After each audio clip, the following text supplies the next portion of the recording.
आज नांदेड येथे सकल ओबीसी समाजाच्या आरक्षणाच्या संरक्षणार्थ आम्ही एक चिंतन बैठक घेतली। त्या बैठकीमध्ये सविस्तर चर्चा झाली आणि आज आम्ही 6 ठराव मंजूर केलेले आहेत। ज्या ठरावाच्या रूपामध्ये किमान नांदेड जिल्ह्यामध्ये बोगस कुणबी लोकांचं आक्रमण होऊ नये आणि खरे ओबीसीच स्थानिक स्वराज्य संस्थांच्या निवडणुकीमध्ये हे पदावर बसले पाहिजे, निवडून आले पाहिजे। यासाठी आज आम्ही 6 ठराव घेतलेत। त्या 6 ठरावाची अंमलबजावणी आम्ही करण्याचा आज सर्वानुमते निर्णय घेतलेला आहे। सर, ओबीसी मधीलच काही समाज एसटीतून आरक्षण मागतात आणि ओबीसी संरक्षणाची आपण गोष्ट करताय, कसं बघतो? बघा, 2 गोष्टी वेगळ्या आहेत। तुम्ही जे म्हणतात ते खरं आहे, धनगर आणि बंजारा समाजाची मागणी आहे आणि ती खरं तर मागणी एसटीतून ती आजची मागणी नाही, त्याची मागणी आहे ती अंमलात येणं हा भविष्याचा विषय झाला। पण आज जे ताटात वाढलेले ओबीसी ते वरबडून खाणं जे चाललंय त्याला रोखणं पहिल्यांदा आवश्यक आहे आणि मग सगळ्यांना मागण्याचा अधिकार आहे। एसटी आरक्षण धनगर समाज आणि बंजारा समाज मागतो आहे, त्याला कारण आहे की हैदराबाद गॅजेट लावून मराठा समाजाला जे बोगस कुणबी प्रमाणपत्र देण्यासाठी GR निघाला, त्यामुळे ह्या 2 समाजाच्या मागण्या पुढे आल्या। मुळामध्ये हैदराबाद गॅजेट कोण्याही एकाच जातीला लावता येत नाही, आपल्याला सांगितलं पाहिजे।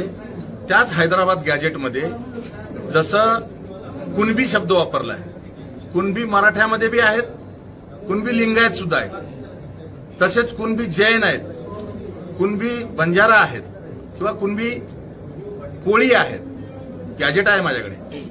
आणि अशा प्रकारच्या एका जातीला तुम्ही गॅजेट लावला असेल तर तेच गॅजेट लावून धनगरांना एसटी दिलं पाहिजे, बंजारा समाजाला एसटी दिलं पाहिजे, धोबी आणि न्हावी त्याच गॅजेटमध्ये एससी मध्ये आहेत। मग ते गॅजेट लावणार असाल तर सगळ्यांना लावा, अशी त्यांची मागणी आहे। कोणते ठराव पास झाले आज? कोणते ठराव पास झाले? आम्ही जे 6 ठराव मंजूर केले, महाराष्ट्रात ओबीसी आरक्षणावर आक्रमण होत आहे त्यासाठी GR काढला, बोगस कुणबी प्रमाणपत्र वाटप सुरू आहे। परंतु राज्यात काय होईल त्यापेक्षा नांदेड जिल्ह्यापुरतं बोगस ओबीसींना शिरकाव करण्यापासून रोखण्यासाठी आम्ही आज बैठकीमध्ये 6 ठराव केले। त्यातला पहिला ठराव आमचा असा आहे की कुठल्याही राजकीय पक्षांनी बोगस ओबीसीला उमेदवारी देऊ नये।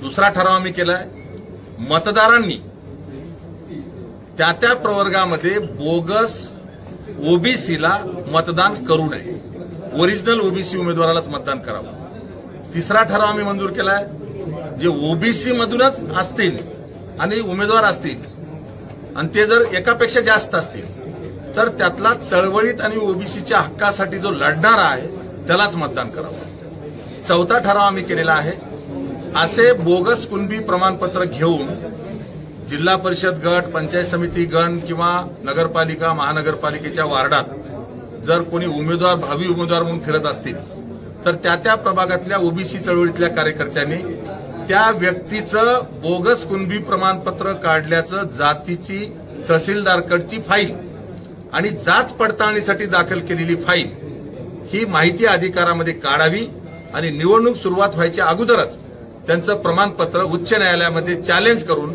त्या प्रमाणपत्राला स्थगिती घेण्यासाठी पुढे यावं।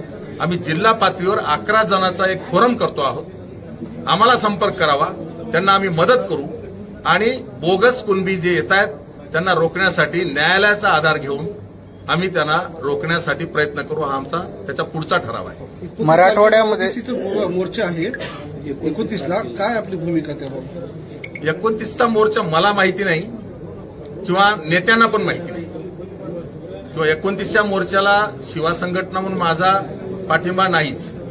परंतु माझं छगन भुजबळ साहेबांचं बोलणं झालंय, भुजबळ साहेबांनी सांगितलं मी नांदेडला येणार नाही, मला माहिती नाही, हे तुम्ही प्रेसमध्ये सांगा। माझ्याकडे भुजबळ साहेबांचा टेक्स्ट मेसेज आहे, मी येणार नाही, प्रेसला सगळ्यांना सांगा, असं मला त्यांनी सांगितलेलं आहे। तसंच माजी विरोधी पक्षनेते विजय वडेट्टीवार हे सुद्धा येणार नाहीत।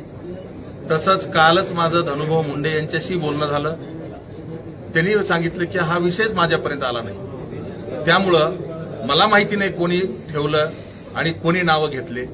या 3 नेत्यांचं तरी माझं बोलणं झालं, तिघही येणार नाही. ओबीसी मध्ये फूट पडली का? लक्ष्मण हाकेला सुद्धा बघा, बाजूला फिरवायचं. कोणी लाटेवर सवार होऊन स्वार्थासाठी ओबीसी म्हणत असतील, ज्यांचा ओबीसी आरक्षणाला विरोध होता अगोदर, ते आता लाटेवर सवार होऊन कोणी जर धंदा करत असेल तर त्याला मी रोखू शकत नाही. टीम मधले एक सदस्य पण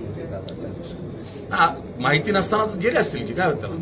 पण जेव्हा माहिती मिळते, खरी माहिती, तेव्हा खरी माहिती मिळाल्यानंतर माणसं फिरतात.